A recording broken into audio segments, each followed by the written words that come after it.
Okay, let's jump straight in. Welcome to The Explainer. We're skipping the usual intro today because we've got to drop right into something completely brutal, bizarre, and honestly, absolutely fascinating, the origins of Norse cosmogenesis.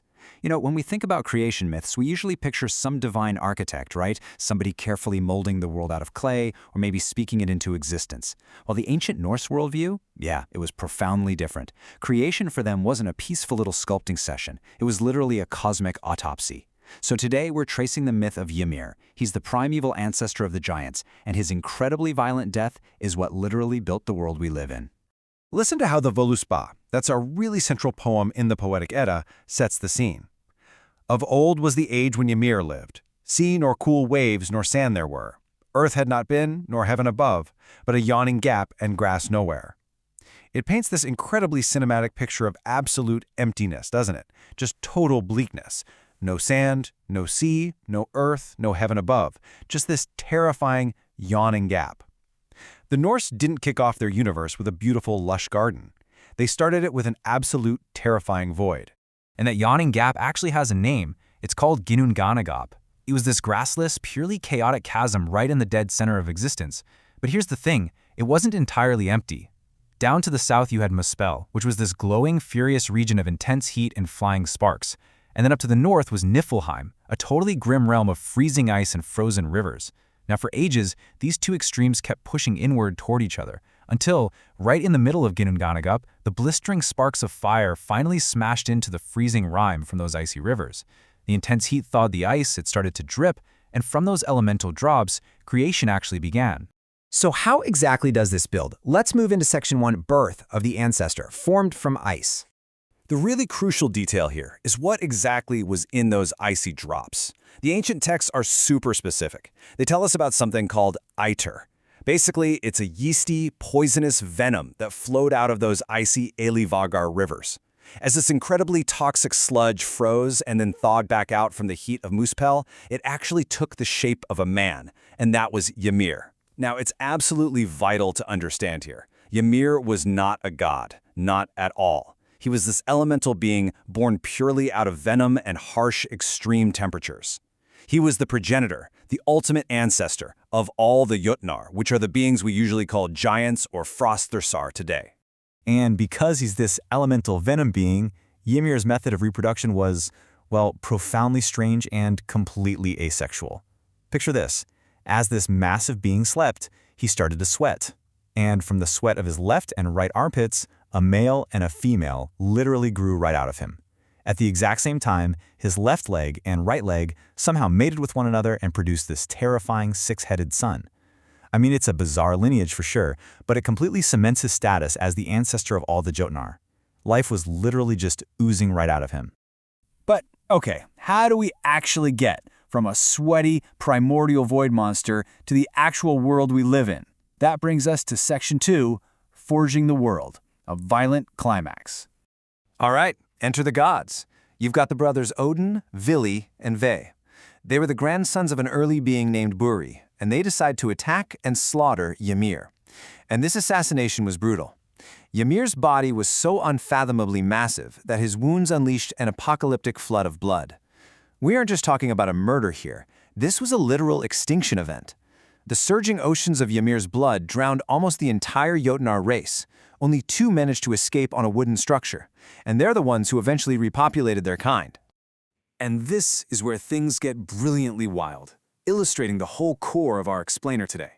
The gods basically dragged Ymir's colossal corpse into the middle of Ginnungagap and used it as DIY construction material. The mapping here is just incredible. They took his raw flesh and formed the earth itself. His blood, that became the lakes and the oceans circling the globe.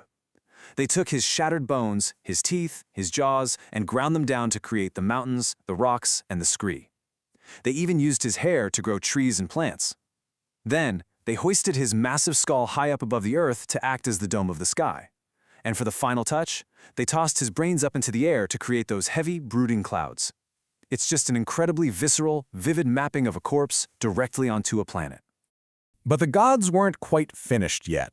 They needed to create a safe zone, a fortified realm where humanity could actually live, totally protected from the hostile Jötnar that survived. So what did they build this massive defensive wall out of? Ymir's eyelashes. Seriously, they ringed this inner world with a giant's bristles, and they named that sanctuary Midgard. Oh, and as a kind of grotesque but fascinating side note, the texts tell us that as Ymir's flesh was decaying, maggots began to writhe inside it. The gods actually gave these maggots consciousness and a human shape, and that, believe it or not, is how the dwarves came to live deep down within the earth and rocks. So where exactly did all these incredibly wild details even come from? Let's look at Section 3, Tale of Two Eddas, Historical Sources. Virtually all our knowledge about this comes from two medieval Icelandic texts. First up, we have the Poetic Edda. This is a 13th century compilation of much older, fragmented poems, things like the Völuspá and Vafthrudnismál. This gives us the raw, ancient poetry of that elemental chaos, and it mentions Ymir directly. Then, on the other hand, we have the Prose Edda. This was written around the same time by an Icelandic scholar and chieftain named Snorri Sturluson. Snorri had a very specific goal. He wanted to take all these old, sometimes wildly contradictory poems and synthesize them into a neat, coherent, chronological narrative for a totally new generation. Now, what's really interesting about Snorri's Prose Edda is that he throws in details you simply cannot find anywhere in the surviving Poetic Edda. The most famous example is right here, Audumbla. Snorri tells us that after Ymir formed from that melting ice, a primeval cow named Audumbla also emerged from the drips. 4 literal rivers of milk flowed from her teats, and that's what sustained the giant Ymir. But what did the giant cosmic cow eat? Well, the text says she survived by licking the salty rhinestones of the ice. And this brilliantly illustrates how Snorri structures his entire creation myth. As Audumbla licked those salty blocks of ice for her sustenance, she literally uncovered the ancestors of the gods. Snorri lays it out on a very specific sequential timeline. On the first day of licking the ice, a man's hair appeared. On the second day, a whole head was revealed, and by the end of the third day, a complete, powerful, and beautiful man emerged entirely from the ice block. This was Buri, the grandfather of Odin, Vili, and Ve. Snorri is using this sequential day-by-day timeline to logically bridge the gap between the chaotic ice and the arrival of the gods. Now, let's zoom out for a second to see how all of this connects to deep, universal human beliefs. Section 4, Echoes Across Cultures, Universal Myth. To do that, we actually have to look back to the 1st century. There was a Roman historian named Tacitus who wrote an ethnography about the Germanic peoples, so centuries before the Viking Age even started. He noted that these tribes sang ancient songs about an earthborn primeval god named Tuisto, who they saw as their ultimate progenitor. Now, modern linguists argue that the name Tuisto comes from a Proto-Germanic root that basically means twofold or hermaphroditic.